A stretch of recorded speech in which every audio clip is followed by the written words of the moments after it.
Hello everyone, I hope you're all doing well. I'm Kirti Sophia Panachan and in today's session we'll be learning about auxiliary verbs.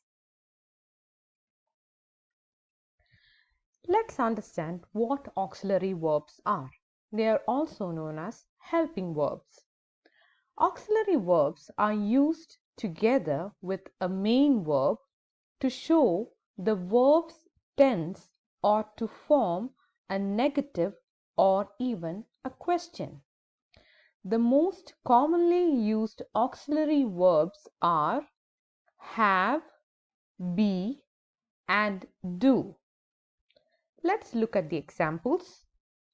Does Sam write all his own reports? In this sentence, does is the auxiliary verb. The secretaries haven't written all the letters yet. In this sentence, haven't. Terry is writing an email to a client at the moment. In this sentence, is the auxiliary verb. Auxiliary verbs almost always appear together with a main verb. There are only a few of them, and they are among the most frequently occurring verbs in the English language.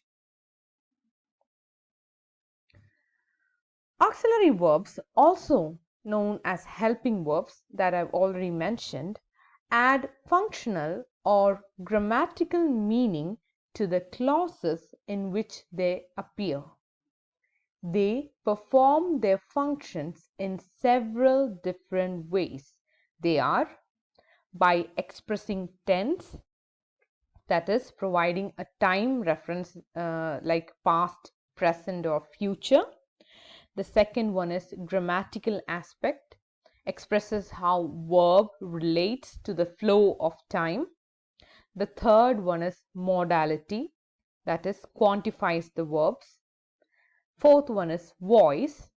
It describes the relationship between the action expressed by the verb and the participants identified by the verb's subject, object, etc. And the last one is adds emphasis to a sentence. So these are the different functions of auxiliary verbs in sentences.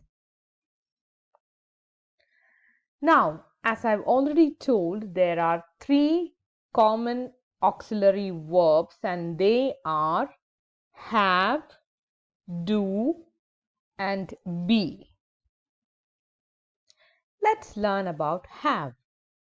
Have is a very important verb that can stand alone in all its tenses, including has, have, having, had, hadn't, or had not.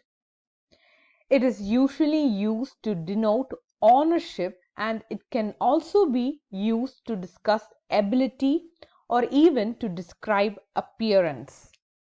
Have is also a very popular substitute for the verbs eat and drink.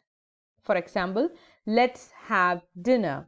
We also say let's eat dinner. So instead of eat, it is substituted by have and it gives the same meaning. When used as an auxiliary verb, have is always teamed up with another verb to create a complete verb phrase, making it easy to differentiate between uses. So let's look at the examples given below. Jerry has a large coffee stain on his shirt. In this, has is the action verb. The second sentence, Jerry has bought a new shirt to replace the one that was ruined earlier.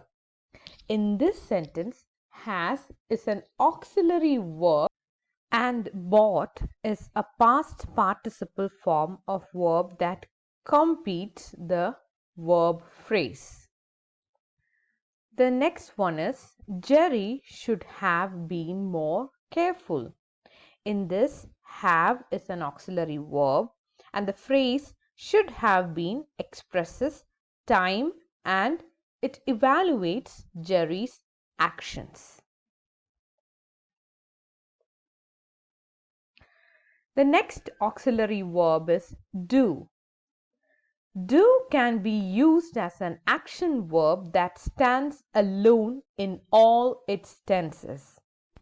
It includes to do, does, done, did, didn't, doesn't, or did not.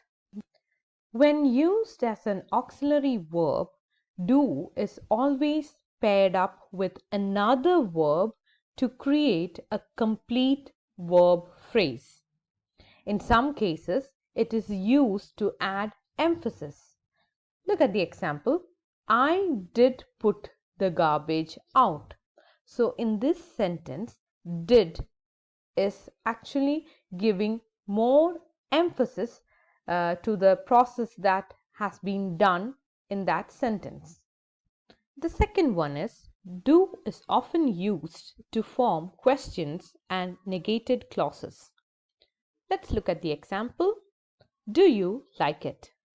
In this sentence, it is a question and the answer to this question could be yes or no. The third one is it is also used in elliptical sentences where the main verb is understood and is omitted as a result. For example, he plays piano well, doesn't he? In this sentence, the main verb is plays and this need not be repeated in the second part of the sentence and doesn't he helps the sentence to omit the main verb which is understood previously. And there is one more example. They all had dinner, but I didn't. In this sentence also, the main verb is understood and hence we need not repeat the same thing in the second part of the sentence. Moving on to the last auxiliary verb, be. Be or to be is an important verb that has a multitude of uses in English language. It can be used as an action verb that stands alone in all its tenses. This includes be, to be, been, am, are, is, was, were, wasn't, was not, aren't, are not, weren't, and were not. When used as an auxiliary verb, be is always paired with another verb to create a complete verb phrase. It can be singular or plural or past or even present. Negative sentences are formed by adding the word not to the sentence. Look at the example. Jerry is messy. He was not with me. In these sentences, is the auxiliary verb in the first one and in the second one, was not is the auxiliary verb.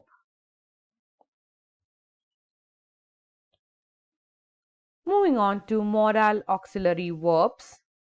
In addition to the three main auxiliary verbs have, do and be, there are additional auxiliary verbs. These are called modal auxiliary verbs. They never change form. The modal auxiliary's job is to express possibility, that is hypothesis, futurity and doubt, and necessity, that is by inference, such and such must necessarily be the case, and so on. There are 9 modal auxiliary verbs and they are shall, should, can, could, will, would, may, must and might. Let's look at the examples. I can speak English. Ramu will go to school tomorrow. In these sentences, can and will are the modal auxiliary verbs. Moving on to semi-modal verbs. Semi-modal verbs are in some ways they are formed like modal verbs and in some ways they are like other main verbs. Like modal verbs, ought to and used to do not change form for person. Dare, need, ought to and used to are often called as semi-modal verbs. Semi-modals are also known as quasi-modals and pseudo-modals. Let's look at the examples. I dare not drive this car.